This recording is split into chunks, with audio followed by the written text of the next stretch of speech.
everyone, welcome back to my pantry reset. Today I am sharing a delightful salad recipe that came out of a happy accident. I was taking lunch over to a friend's house and I had about 10 minutes to throw the salad together, and so I just grabbed whatever I could and whatever I had on hand. And it just happened to be a butter lettuce with some sliced shallot and this hazelnut dressing. The dressing ended up being the star of lunch, so I knew I had to share the recipe as part of this pantry reset. To get started, prep the sweet potatoes by giving them a good rinse, then cutting them into about a ½ inch dice. Place on a sheet pan, then toss with some minced garlic, a little bit of olive oil, and some salt. Pop the sweet potatoes into an oven that has been preheated to 425 degrees Fahrenheit and let them roast until they're soft and slightly browning, about 30 to 40 minutes. Remove the sweet potatoes from the oven and let cool before adding to the salad. While the sweet potatoes are roasting, let's make the dressing.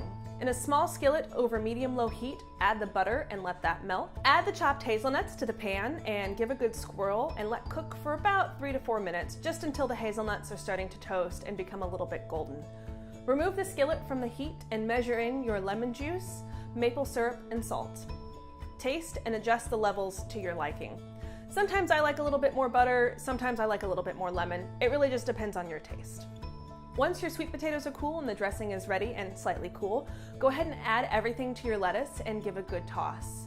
Now, like I mentioned before, I've made the salad without the sweet potatoes and it was delicious. So you can give or take the sweet potatoes. If you want a simple side dish or a side salad for dinner, the salad without the sweet potatoes comes together really quick.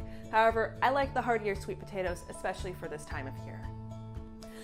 Be sure to check back tomorrow for the next video in the Pantry Reset series. Also, if you happen to make a recipe or try one of the tips, be sure to snap a picture and share it on Instagram with the hashtag #PantryPower.